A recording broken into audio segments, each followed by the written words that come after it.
Welcome, one and all. I'm Decoy, back with some more cool and unique camp locations for you. Starting off in the forest, we are really close to the location from last week. And this spot does have a downside, in my opinion, and we'll get to that in a minute. But we're going to start off with this awesome Tyler County Fairgrounds sign that has a light on it. That's part of the reason I recorded at nighttime, was just to show off that the light on it actually works. But right here we have a nice little rest area. Comes with a flag and several other things.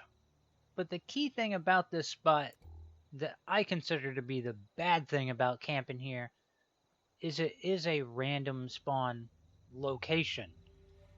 And that's what the grave is off to the left. That's what randomly spawned here. I have seen, what was it, the lemonade salesman? I've seen him show up here. I'm not sure what every single thing is that will spawn here, but I do know that if you do camp here, you're going to break the random spawn, so that kind of sucks. Overall, it's a cool location. I just wish we weren't blocking a random spawn. Now over here on the skeletons, the one on the left has a military cap on, and every time I've shown up here, his hat never spawns on top of his head. It has to spawn in his face. Because why not? I mean, Fallout. But if you want to camp here, you'll find it right up here.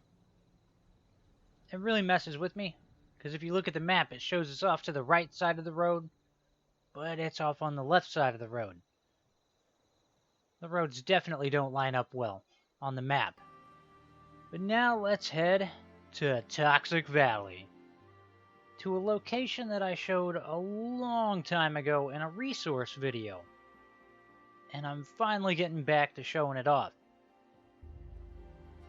So at this location, you've got like this little makeshift tent house thing going on. I don't know, but hey, it does say welcome. Unfortunately, your little dinner bell thing doesn't work. It's just for looks. But we do have a toolbox, some wood, and a potato plant that might make you a little jealous since it's in one of our planters. I mean, it'd be so cool to be able to plant your crops like that.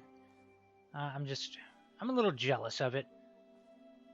But you do get a little bit of junk around here.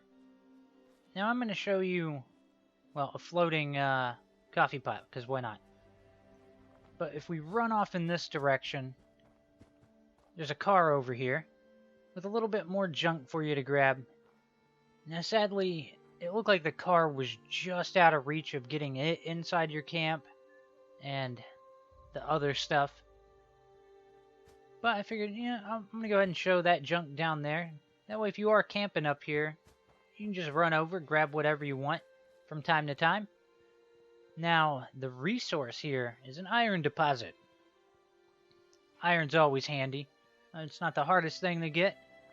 But if you're wanting the location, hey, you get an extractor at the same time. Can't go wrong. So overall, it's a nice solid little location. And as for its actual location, it's keeping you towards the bottom of Toxic Valley, which is definitely a little bit of a plus when it comes to fast traveling. Now let's move on to the Ash Heap. And this location, kind of weird. So, well, you don't see anything in front of us just yet. Just know that when you go to put down a camp, if you want to try to camp here, up here on the edge of this cliff is where it will let you put down a camp. That's where it finally turns green. It's like, okay, you're not inside a location. But at the bottom of the cliff, we have a playground. And while there's not anything crazy lootable around here, underneath the monkey bars, there is a treasure mound. So you'll have a treasure mound right there by your camp. I don't think you'll get the treasure mound legitimately inside your camp circle, but you may be able to take advantage of a little bit of the playground. Now, it does kind of suck because you're going to be camped up so high on the cliff that I'm not sure how much of it you'll be able to take advantage of. But if nothing else, you'll have a playground right there, easy access to a treasure mound. Location-wise, this does keep you higher up in the ash heap, which is a little bit of a plus. But you are way further off towards the left side of the map. Overall, it's an okay spot. Maybe worth checking out. Now let's head to the Savage Divide, where we've got a nice little scenic overlook type spot. It definitely comes with a free cooking station. I mean, you gotta love any kind of free crafting bench that you can get.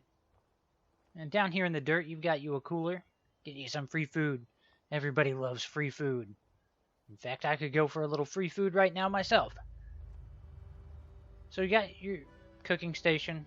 Alright, already talked about that. Now there is a little bit of junk scattered around. You do get a set of skis and the ski poles. Some other junk. Another container in the form of a suitcase.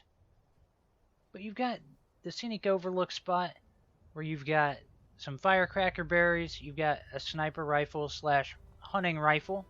Ammo, Nuka-Cola, ammo box. Overall, you got a decent amount of junk and stuff for you to pick up here. And the view itself isn't half bad. It isn't, but at the same time you got glitchy mountain or glitchy hills off in the background, which is a little distracting. And it's weird because the ones that are the furthest away, fine. Right there, bugging out. It's driving me slightly crazy. But as for the view, it'd be perfect if it wasn't for like the little mountain going crazy. Over here, get another container and some silt bean. Get a little bit of everything. The only massive downside is enemies spawned here in the form of mole rats. And we all know how much I hate mole rats. They are my arch enemy. I hate them. I hate them all. And anytime I see them, I must murder them. Sadly, I don't seem to be making any progress in lowering their numbers.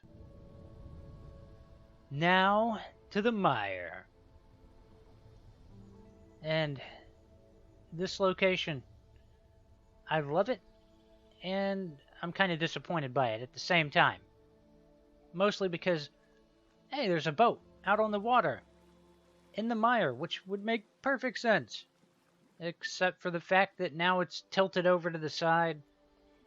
I mean, I'd really love a boat out here in the mire that's just level and floating on the water. Something I could have a lot of fun with and get extremely creative. But it is so tedious building on a slanted surface that other than this, actually no, I had a thought.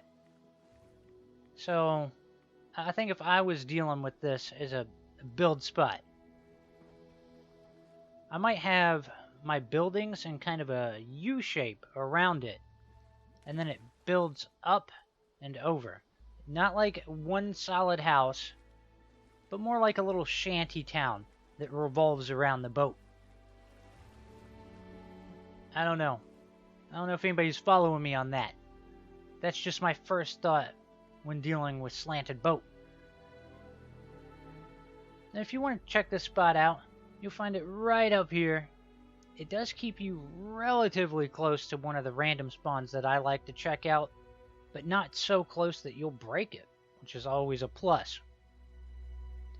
Now let's head down to the Cranberry Bog, to a location that a long time ago I was going to show it, and I decided not to, with the hopes that maybe eventually I could find enough Brotherhood of Steel locations to where that could be a video all in itself.